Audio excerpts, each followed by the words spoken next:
Deborah's got a really interesting background. She's had a super successful career in fashion at the very highest end of fashion.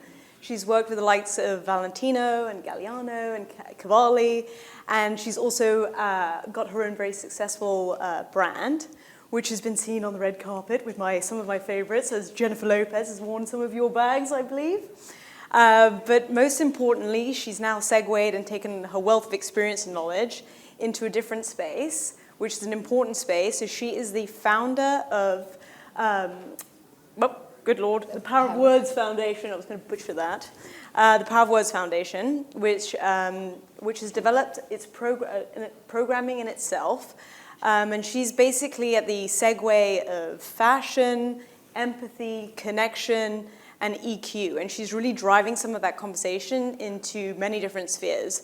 So I believe your work has been used in academia, in corporations, in the medical field, and it only continues to grow, and you've had some huge recognition, so it's awesome to have you here. So before I continue to butcher it even more, why don't you tell us a little bit about sort of the inspiration for the Power of Words Foundation? Well, thank you, and thank you to Ricardo for setting this up, and it's been so amazing, such incredible conversations here. I'm not answering your question yet, but I see these kind of TACMind conferences, Ricardo, being done in university spaces, because there's so much information to walk away with and to take away. Students need to be, and I work a lot with students, so students really need to be part of these conversations or have exposure to these, so I'm hoping technologically we can do that. Well, my name is Deborah Sawaf, so I say that because it already shows that my family honors 3 religions, Christianity, Hinduism, and Islam. And I've lived several parts of the world. I began my career in fashion, psychology, touched upon it a little bit, but then transitioned into fashion, studied 8 years of fashion, and my father said I could have gone into medicine and been a surgeon if I had pursued medicine. But fashion, you know, life has a way of taking you places, and it's your destiny, it's your path somehow. I grew up in India, spent time in the Middle East, and then moved to the United States. Having spent 28 years in the world of fashion, very exciting. In 2022, I was asked to be the fashion event at the Super Bowl and the NBA All-Star Weekend and give back to mental health. The condition to give back to mental health dawned upon me. This was 22, it was post-COVID.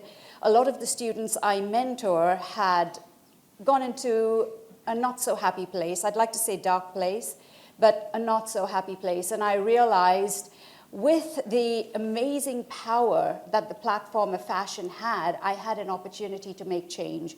I was already working with students, and I had developed my own methodology to be able to manage well-being. I needed that for myself growing up.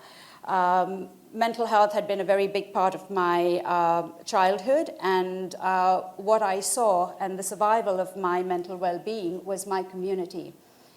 And everything we were doing in the mental health space was one-on-one. It's always been one-on-one. You're a therapist, you're a counselor, you go to talks, you walk away inspired, but then you're left on your own.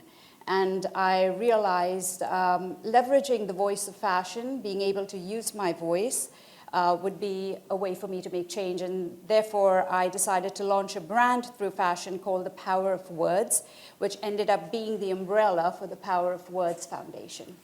So that's how I came to there. Wonderful. So I think we know the answer to this, but how do you think EQ and the importance of EQ is essential to shaping our world going forward? If you've been here since the beginning of this conversation, we've used EQ in almost every panel. Right. It's needed at every vertical. It's needed in life from childhood to adulthood, from a student to a CEO. And the EQ is really basic human values, the way we teach it. Everything we've talked about EQ and all the research, I've spent 3 years in research now, to develop this program. And I brought on board psychiatrists, psychotherapists, psychoanalysts. We also have academics, so VCs and deans, professors. I wanted them to challenge me on a non-clinical approach to dealing with mental well-being. So it's basically balancing mental well-being. We are non-clinical, so I didn't think that people would take to it. You would notice that every vertical needs it, whether you're in business, in education, and especially now more than ever. And to talk about what we've talked about EQ for many years is being aware of your emotions, expressing your emotions, and of course, paying attention to the emotions of others. Now, if someone is not expressing their emotions, how many times have you talked to your kid or a friend and said, what's going on? You don't look happy. How was school? It's always, I'm okay. How many times do you go to lunch with close friends and you are struggling with something and you say, hello, how are you? Go through an entire lunch with all of those emotions inside of you. We do not have a way to express our emotions.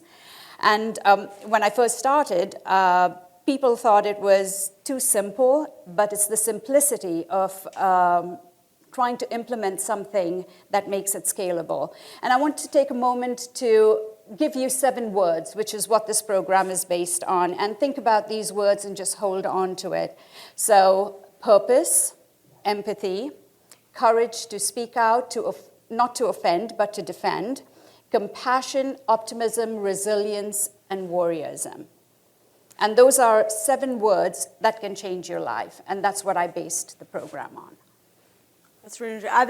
At the very least, you have given me the confidence to now go into all of my meetings and social encounters with, how are you feeling? And my response typically is, not well.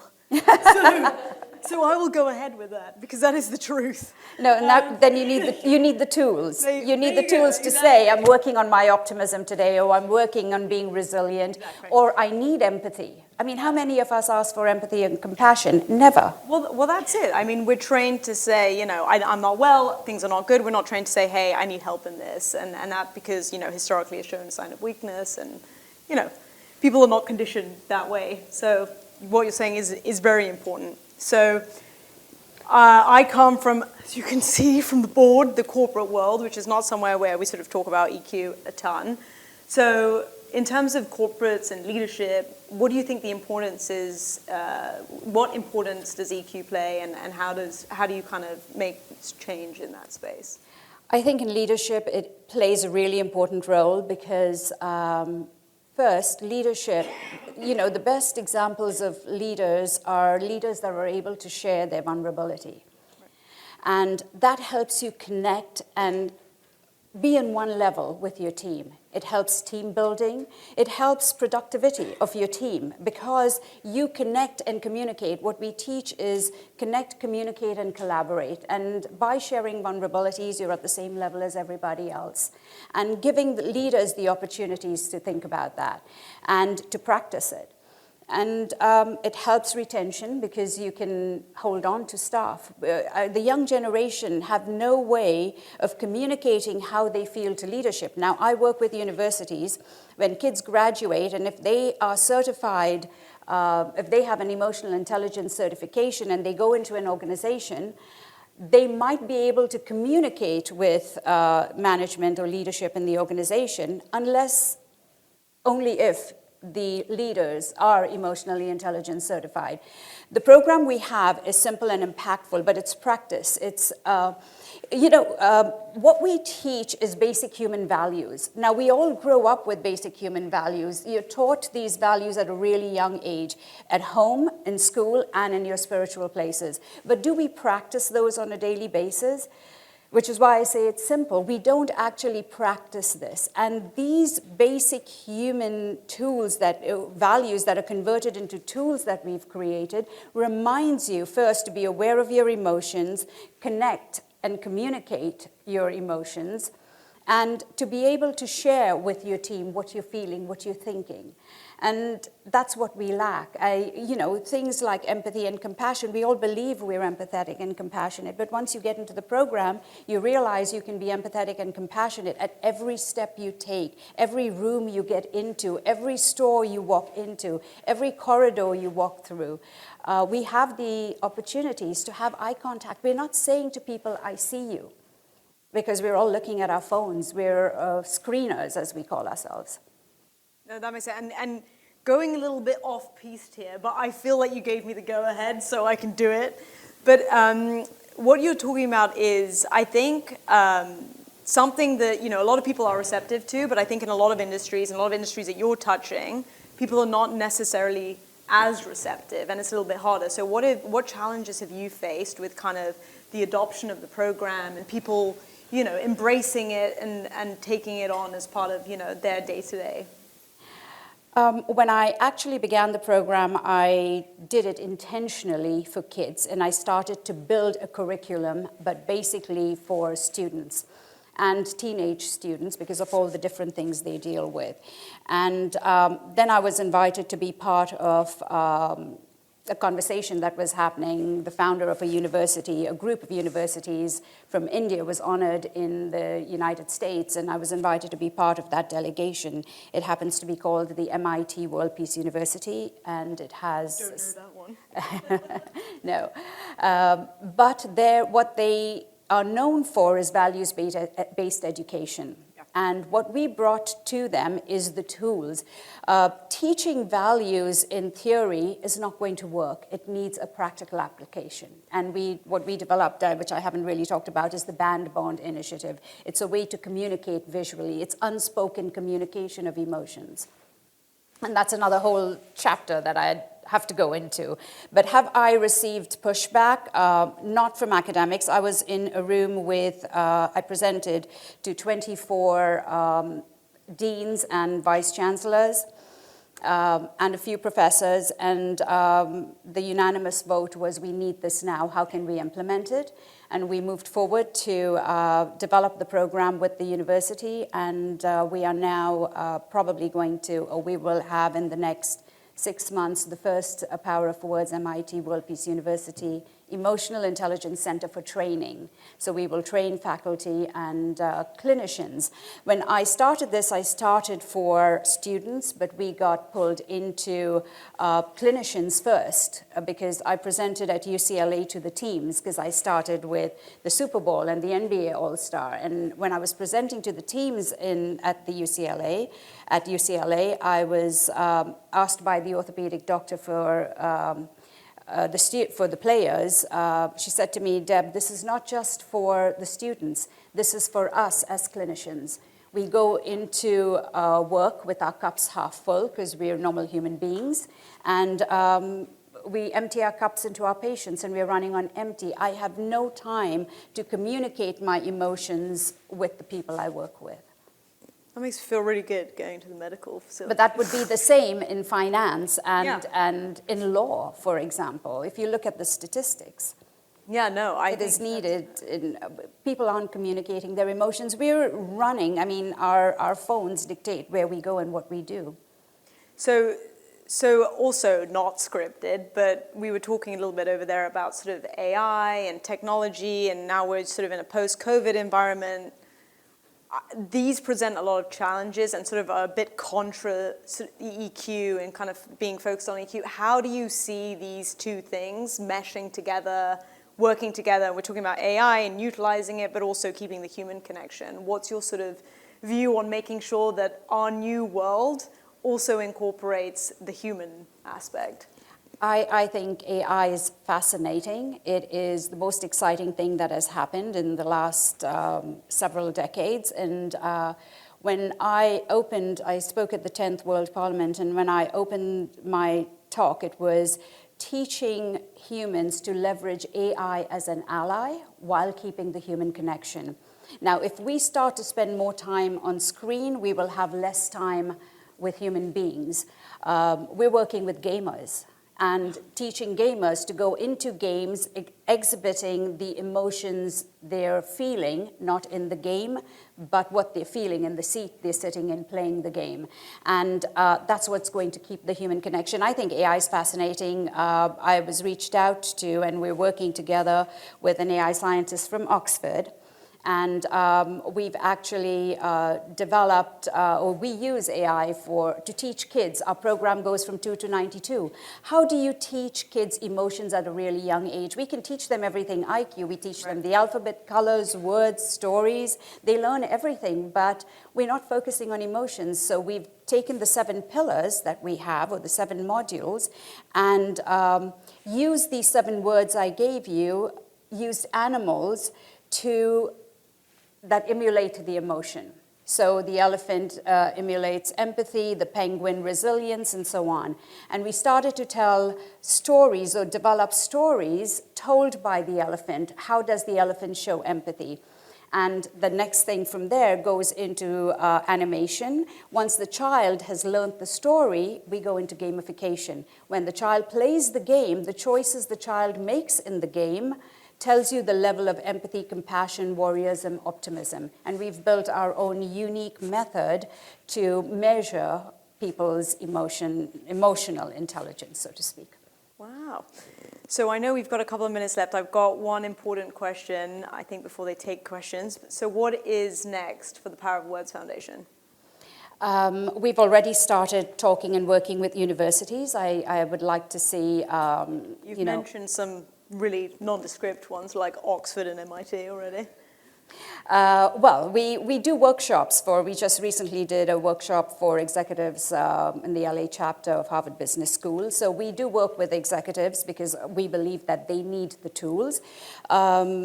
What I would like to see is, I mean, I've presented the program everywhere. It goes across cultures. The 7 words we gave you are 7 words that every human being understands, and it's attached to the energy centers of the body, so every human in the world understands it. We've done the Band Bond initiative in Arabic. We've done it in Indian languages, and we're able to do it in anything Russian, actually. Funny enough that Russia needs that. I think emotional intelligence centers are really important, where we train the trainer, and the trainers go out and train somewhere like, I'm just going to put it out there, like Georgetown. If they have an emotional intelligence center, you can train clinicians, you can train executives, and of course, the professors to go out and train the students. And the kids, I think what we're doing for children, the leadership, the leaders we need to raise need to be emotionally intelligent leaders. We firmly believe, especially working with the World Peace University, that emotional intelligence is going to change how our leaders think and decisions they make. Couldn't agree more. Thank you so much. I think we're at time because I see someone. I'm involved in a lot of areas that deal with the psychological issues that people have today, emotional, and we're looking at sports as a vehicle to take that area and develop it in a much greater opportunity. So what I'm not hearing from you is that you're trying to teach people how to react to their emotional liabilities, I would say, or weaknesses. But the reality is that when you see somebody that has lost 2 legs in a wheelchair, and you walk by them, the first thing that you say is, maybe, so what? Or, poor thing. But you don't have a connection unless you are actually involved with somebody that has been in a wheelchair. And so what I'm trying to say to you is that I think you need to add one more element to your studies. And that is, you need to find a vehicle that will actually empower and put people into an environment that they can actually experience what it's like to have a disability. And I think if you get to that point, then all those things that you're teaching will have real, additional value, because they will actually have that experience. And when you get finished with this and you stick around, I will tell you something that's happening right now that nobody knows about in this United States. And I just came from Lebanon. They don't even know about it there. So I think it would help you to add a value to what you're doing. And I'd love to share that with you later. Absolutely, I'd love to hear what you're saying. But when you're talking about putting an average person in someone else's shoes, that's empathy, right? You're teaching them, or you want someone to be empathetic. How do you do that? How do you bring empathy to the surface? If you start to appreciate human values, and our first module teaches gratitude, humility, purpose, and respect.